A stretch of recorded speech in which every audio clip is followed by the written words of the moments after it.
하나님의 말씀 에레미야서 13장 2절까지 봉독하겠습니다.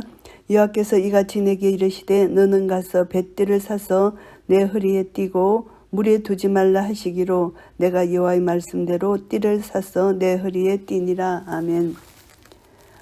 이 예언의 말씀은 유다인들이 포로로 잡혀갈 것을 예언한 말씀입니다. 썩은 띠를 허리에 두르는 상징적 행위입니다. 곧 파국이 임할 것이다. 회복될 수 없다는 것을 여기서 그 비유로 말씀하십니다. 여호와의 말씀이 다시 내게 임하니라 가라사대 너는 샀어 내 허리에 띈 띠를 가지고 일어나 유브라데로 가서 거기서 그것을 바위 틈에 감추라 하시기로 내가 여호와께서 내게 명하신 대로 가서 그것을 유브라데 물가에 감추니라. 여러 날 후에 여호와께서 내게 이르시되 일어나 유브라데로 가서 내가 내게 명하여 거기서 감추게 한 띠를 채하라 하시기로 내가 유브라데로 가서 그 감췄던 곳을 파고 띠를 채하니 띠가 썩었어 쓸데없이 되었더라. 이 비유를 통해서 이제 유다는 반드시 파멸이 된다. 이 사건을 보면은 이 비유를 보면은 에레미야가 왕복 500마일 정도 되는 거리를 두 번에 걸쳐 여행했었다고 알 수가 있습니다. 첫 번째 여행은 아나도 사람들의 업무를 피해서 석 달 동안 언거했을 때 있었던 것으로 해석되고요. 두 번째 여행은 내버린 것들을 되찾으러 갈 때로 추측됩니다. 하나님이 그토록 먼 거리를 왕래하게 하셨던 것은 아마 바벨론의 포로로 잡혀갈 것에 대한 경고를 강조하시기 위함인 것 같습니다. 그래서 유브라데 그 강에 띠를 내보니까 띠가 썩었습니다. 그래서 이것은 바로 이스라엘이 부패해서 더 이상 사용할 수 없는 띠처럼 포로로 끌려가서 썩은 띠처럼 비참하게 될 것이다. 이것을 말씀합니다. 유다의 그 상태는 바위 틈에서 썩어짐과 같은 유배지의 생활, 썩어진 생활, 이런 소망이 없는 완전히 부패한 생활을 할 수밖에 없다. 노예 생활을 할 수밖에 없다는 것을 여기서 상징하는 것이고요. 여호와의 말씀이 내게 임하니라 가라사대 나 여호와가 말하노라 내가 유다의 교만과 예루살렘의 큰 교만을 이같이 섞게 하리라. 결국 이들이 하나님 앞에 받는 심판은 이들의 교만이었다는 것입니다. 이들이 하나님 말씀을 저버리고 이방신을 섬긴 이들의 교만 때문에 하나님은 이들을 심판하지 아니할 수 없다. 그래서 그들의 죄악이 교만으로 여기서 말씀하고 있습니다. 이 악한 백성이 내 말 듣기를 거절하고 그 마음에 강팍한 대로 행하며 다른 신들을 쫓아 그를 섬기며 그에게 절하니 그들이 이 띠의 쓸데없음 같이 되리라. 이 띠가 썩어서 쓸데없는 것처럼 그들의 교만으로 말미암아 이제 다른 나라의 포로가 됐기 때문에 그들의 강팍한 대로 하나님 말씀을 듣기를 거절한 대로 그 상태로 그대로 그들이 살 수밖에 없는 그 죄악은 바로 이 띠, 썩은 부패한 띠처럼 그들이 이제 아무 쓸모없이 될 것이다. 그들은 반드시 멸망할 것이다. 이것을 말씀하고요. 나 여호와가 말하노라 띠가 사람의 허리에 속한 같이 내가 이스라엘 온 집과 유다 온 집으로 내게 속하게 하여 그들로 내 백성이 되게 하며 내 이름과 칭혜와 영광이 되게 하리 하였으나 그들이 듣지 아니하였느니라. 하나님께서는 띠가 사람의 허리에 속한 같이 이스라엘 온 집과 유다 온 집으로 하나님께 속하게 하였다는 것입니다. 그런데 이들은 하나님 말씀을 듣지 않고 하나님을 대적하고 불순종함으로 말미암아 그 영광이 없어졌다. 그 이유는 하나님 말씀을 불순종한 이유 때문에 썩은 띠가 되었다. 이것을 말씀하고요. 그러므로 너는 이 말로 그들에게 이르기를 이스라엘의 하나님 여호와의 말씀에 모든 병이 포도주로 차리라 하셨다라. 그리하면 그들이 내게 이르기를 모든 병이 포도주로 찰 줄을 우리가 어찌 알지 못하리요 하리니. 모든 병이 포도주로 찬다. 하나님의 말씀은 심판입니다. 심판의 술입니다. 하나님이 이들이 술을 취하게 해서 심판하시겠다는 이런 상징적인 비유인데 이들은 그것을 농담으로 받아들였다는 것입니다. 그래서 어떻게 모든 병이 포도주로 찰 줄을 우리가 어찌 알지 못하느냐 이렇게 뻔뻔한 이런 말을 합니다. 술 취한 사람이 형청거리면서 내뱉는 농담 같은 대답을 이들이 하고 있습니다. 영적으로 완전히 부패한 상태에 있었기 때문에 하나님의 심판의 메시지를 농담으로 받아들이고 깨닫지 못했다는 것입니다. 너는 다시 그들에게 이르기를 여호와의 말씀에 보라 내가 이 땅의 모든 거민과 다윗의 위에 앉은 왕들과 제사장들과 선지자들과 예루살렘 모든 거민으로 잔뜩 취하게 하고 또 그들로 피차 충돌하여 상하게 하되 부자 간에도 그러하게 할 것이라. 내가 그들을 불쌍히 여기지 아니하며 간용치 아니하며 아끼지 아니하고 멸하리라 하셨다 하라. 여호와의 말이니라. 이제 진노의 잔 포도주로 이들이 취해서 서로 이렇게 상하게 한다. 충돌한다. 서로 싸움이 일어난다는 것입니다. 부자 간에도. 그래서 하나님은 우리가 하나님께 불쌍히 여김을 받지 않으면 우리는 끝나는 사람들입니다. 그런데 하나님은 이스라엘이 이제 불쌍히 여기지 아니하시겠다는 것입니다. 엄청난 하나님의 심판이고 하나님의 진노입니다. 하나님이 간용치 아니하시겠다. 아끼지 아니하시고 멸하시겠다는 것입니다. 이제 하나님은 이스라엘의 죄악이 간영했기 때문에 더 이상 이들의 교만, 배도를 볼 수가 없는 상태까지 이르렀다는 것입니다. 결국은 멸망받을 수밖에 없다. 이것을 여기서 강하게 비유를 통해서 말씀해 주시고요. 너희는 들을지어다 귀를 기울일지어다 교만하지 말지어다 여호와께서 이같이 말씀하시느니라. 하나님 말씀을 조롱하고 교만하고 잘난지 않은 백성에게 다시 한번 순종할 것을 호소하는 그런 내용입니다.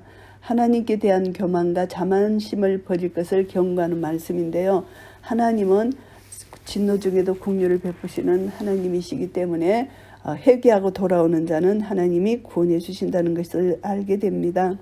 그가 흑암을 일으키기 전 너희 발이 흑암한 산에 그치기 전 너희 발하는 빛이 사망의 그늘로 변하여 침침한 흑암이 되게 하시기 전에 너희 하나님 여호와께 영광을 돌리라. 이제 멸망으로 돌이킬 수 없는 지경으로 나아가는 것을 여기서 말합니다. 그래서 유다 백성의 죄악을 상징적으로 나타내는 이런 표현들입니다. 흑암, 사망의 그늘, 침침한 흑암 이렇게 표현을 합니다.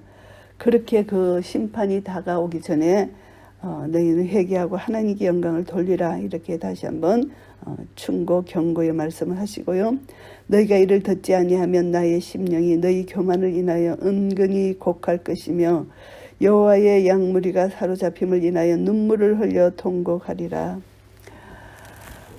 교만은 인생의 부패한 마음에서 나오는 대표적인 죄성입니다. 그래서 예수님의 성품은 온유와 겸손입니다. 이거와 정반대되는 것이 교만이죠. 교만은 사탄의 성품이고요. 교만이란 이것을 보면 우리가 죄인들은 이 교만을 사탄의 자녀이기 때문에 이 교만을 갖고 있습니다.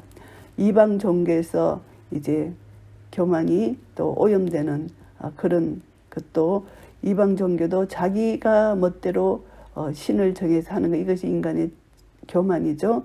하나님 모르기 때문에 하나님 말씀을 듣지 않기 때문에 그래서 파멸은 반드시 오고야 만다. 그래서 인간의 비참한 운명은 바로 하나님을 모르고 하나님을 배반하고 이스라엘은 하나님 말씀을 불순종하고 배도한 것 이것은 슬퍼하고 곡하는 것에는 남는 것이 아무것도 없다. 이것을 우리가 알 수가 있습니다. 그래서 눈물을 흘려 통곡하리라. 하나님 말씀을 듣지 않고 교만하면은 결국은 통곡할 수밖에 없다는 것이고요. 너는 왕과 왕후에게 구하기를 스스로 낮춰 앉으라. 관 곧 영광의 면류관이 내려졌다 하라. 왕, 왕후 여기서 말씀하시는 것은 요야김의 아들 여고냐가 어렸을 때 왕이 되었기 때문에 모친이 섭정을 했다는 것입니다. 그래서 왕과 왕후에게 구하라. 스스로 낮추고 앉아라.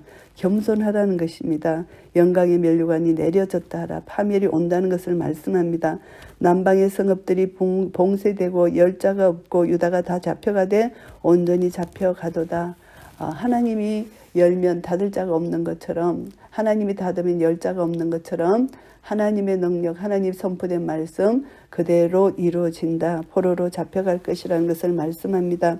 너는 눈을 들어 북방에서 오는 자들을 보라. 내가 받았던 때 내 아름다운 양떼는 어디 있느냐. 이제 북방 바벨론에서 이제 이스라엘을 침공하러 오는데 이제 거기 살던 수많은 부유한 자들, 아이들 그 양떼들이 지금 어디 있느냐, 그것을 양떼로 비유합니다. 슬프게도 그들은 바벨론 군대 앞에서 쫓겨나서 포로로 잡혀가 버리는 것이 아닌가, 이런 비유입니다. 너의 친구 삼았던 자를 그가 내 위에 수령으로 세우실 때에 내가 무슨 말을 하겠느냐. 너의 고통에 잡힘이 구로하는 여인 같지 않겠느냐. 이 이스라엘이 유다가 친구 삼았던 자가 바벨론입니다. 유다는 바벨론이 이제 신흥 왕국으로 등장하기 전에 당시 중건동을 주름 잡았던 아수르에 대항하기 위해서 이들과 동맹을 맺은 적이 있습니다. 열왕기하 20장에 보면은요. 그리고 또 갈그미스 전투에서 바벨론이 애굽을 격파했을 때도 유다는 바벨론에게 조공을 바쳤고 동맹을 맺은 바 있습니다. 열왕기하 24장에 나오는 말씀입니다. 그래서 유다가 친구를 삼았던 자 바벨론입니다. 바벨론이 유다 위에 수령으로 세워진다. 이제 바벨론이 유다들 포로로 삼는다는 것입니다. 바벨론이 그들의 위에 있고 그들의 머리가 된다는 것을 여기서 말씀하고 있습니다. 그래서 유다의 고통은 어떤 고통이냐 하면은 구루하는 여인 같은 고통, 아이를 낳을 때 당하는 그 고통과 같은 그런 고통을 당할 것이다.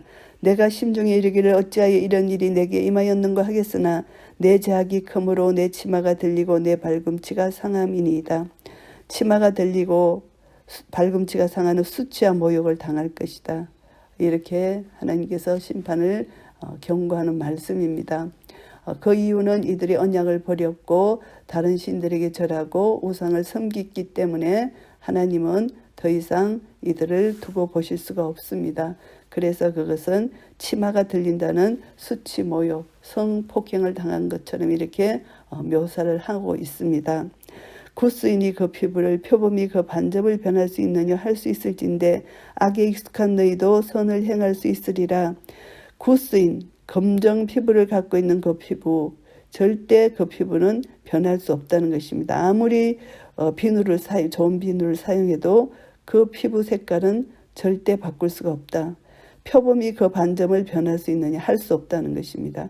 그 반점 변할 수 없습니다. 그런데 하나님은 하실 수 있다. 악에 익숙한 너희도 선을 행할 수 있으리라. 인간의 힘으로는 그 구스인의 피부, 표범의 반점 변할 수 없지만 여기서는 변할 수 있느냐 할 수 있다. 그것은 인간의 힘으로는 안 되지만 하나님은 하실 수 있다. 그래서 하나님을 아는 지식을 가지고 하나님께 회개하고 돌아오면은 하나님은 악에 익숙한 너희도 선을 행할 수 있도록 하실 수 있다는 것을 말씀합니다. 그러므로 내가 그들을 사막바람에 불려가는 초계같이 흩으리로다. 그런데 이들이 하나님 말씀을 듣지 않았기 때문에 사막바람에 초계같이 이들을 흩으신다는 것입니다. 심판하시겠다는 것입니다. 여호와께서 가라사대 이는 내 응덕이요 내가 헤아려 정하여 내게 준 분깃이니 내가 나를 잊어버리고 거짓을 신뢰하는 용고라. 하나님을 잊어버리고 거짓 이방신 우상을 섬긴 그 이유 때문에 하나님께서 초계같이 흩으신다는 것을 말씀합니다. 그러므로 내가 내 치마를 내 얼굴에까지 덜쳐서 내 수치를 드러내리라. 결국 이들은 수치를 당할 것이다. 거짓 것에 집착했기 때문에 하나님을 배신했기 때문에 영적 간음 행위를 했기 때문에 유다의 수치스러운 모습이 백일하에 드러나게 하신다. 이것을 말씀하고요. 내가 너희 간음과 사특한 소리와 덜의 작은 산 위에서 행한 내 음행을 비루하고 가증한 것을 보았노라. 화 있을진저 예루살렘이여 내가 얼마나 오랜 후에야 정결하게 되겠느냐. 이제 가정스러운 죄악을 이제 지적했습니다. 그래서 공개된 장소에서 이렇게 가정스러운 일들을 행했다. 이교신에서 종교의식을 행하고 그 의식에 수반되는 부도덕한 행위를 행했다는 것입니다. 결국 이들의 죄악 때문에 하나님은 심판할 수밖에 없고 결국 그들의 내적인 부패한 심령을 변화시킬 수 없었다. 그러나 이들이 회개하고 돌아오면은 하나님은 그들을 용서해 주신다. 그래서 인간의 마음을 근본적으로 바꿔놓을 수 있는 분은 하나님의 능력인데 이들이 자기 의지로 하나님 앞에 나아올 때 하나님은 은혜를 베풀어 주시는데 끝까지 이들이 마음 문을 닫고 하인맞은 양심으로 하나님 앞에 나오지 않았기 때문에 이들은 심판을 받을 수밖에 없다는 것입니다. 에레미야서 13장 말씀을 정리하겠습니다. 다가올 심판에 대한 비유적으로 경고한 말씀인데요. 1절부터 11절까지 썩은 뱃띠의 비유입니다. 자신의 상징적 행위가 이제 에레미야 자신의 상징적 행위가 여기서 기술되어 있습니다. 하나님께서 에레미야에게 뱃띠를 사서 허리에 두르고 물에 닿지 않게 하라 하셨고, 그리고 또 다시 그 뱃띠를 이제 또 그 물에 담그라 이렇게 하셨잖아요. 이것을 보면은 뱃띠는 대제사장에 착용하던 허리띠로서 유다 백성을 가리키는 말입니다. 하나님은 유다 백성을 사랑하는 의미로 뱃띠를 허리에 두르도록 명령하신 것입니다.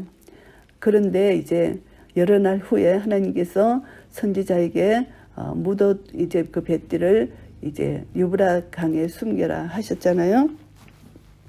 그래서 그 강에 숨긴 뱃띠를 다시 찾으라고 하십니다. 근데 그 다시 뱃띠를 찾으니까 뱃띠가 완전히 썩었습니다. 이것은 이스라엘의 부패, 장차 멸망할 것이다. 이것을 여기서 말씀하고 있습니다. 더 이상 못 쓰게 된다. 쓸 수가 없다는 것입니다. 그래서 이제 하나님 먼저 띠를 가지고 유브레도 가서 감추라, 바이텀에 감추라 하시고, 그 다음에 다시 가서 감추었던 것을 치하라. 치하여 보니까 띠가 썩어서 쓸데없게 되었다. 이것은 유다의 심판을 여기서 상징하고요. 하나님께서는 자신이 에레미야에게 명했던 상징적 행위들을 직접 해석해 주셨습니다. 뱃띠가 썩게 된 것과 동일하게 유다와 예루살렘이 교만과 자랑이 파멸되고 말 것이다. 이것을 말씀합니다. 그래서 이스라엘과 유다의 모든 집이 하나님께 연결되어 있었는데, 하나님의 백성으로서 명예와 영광과 찬송이 되었는데, 이제는 허리에서 벗겨져 땅에 묻힌 띠처럼 이스라엘과 유다가 거짓 신들을 섬기기 위해서 하나님을 떠났을 때 결국은 비참한 파멸을 맞게 된다. 이것을 말씀하는 것이고요. 이것을 보면서 언약 백성이라는 사실만으로 특권의식을 가지면 안 된다. 언약 백성으로서는 반드시 내가 거룩하니 너희도 거룩하라. 성결한 삶을 통해서 하나님 말씀에 순종하고 하나님을 섬기고 경배하는 그런 참 예배자가 되어야 된다는 것 다시 한번 깨닫게 됩니다. 12절부터 14절까지는 포도주 병의 비유입니다. 모든 병이 포도주로 차리라 이렇게 말씀하셨습니다.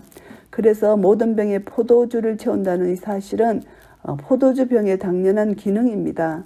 원래 그런 용도로 만들어졌기 때문에 그렇게 이들은 당연하다 이렇게 유다 백성들은 대답합니다. 그러나 에레미야는 유다의 임할 가혹한 심판을 여기서 비유하는데 이들은 그것을 깨닫지 못했다는 거죠. 포도주 병이 포도주로 채워지는 기능을 가지고 있는 것처럼 유다는 그 포도주가 채워졌을 때 하나님의 진노가 쏟아질 것이라는 것을 알지 못했다는 것입니다. 그래서 하나님의 진노가 포도주병에 가득 채워진다는 것을 비유로 말씀합니다.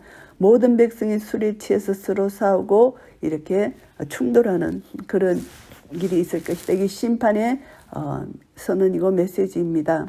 그래서 하나님의 백성, 자기들의 특권만 가지고 그들이 자랑할 것이 아니라 불순종한 데 대한 책임, 하나님 은혜를 저버린 데 대한 것을 철저히 그 죄를 회개할 수 있는 그런 은혜가 비유를 통해서 주어졌는데도 이들은 그것을 깨닫지 못했다는 것을 알게 됩니다.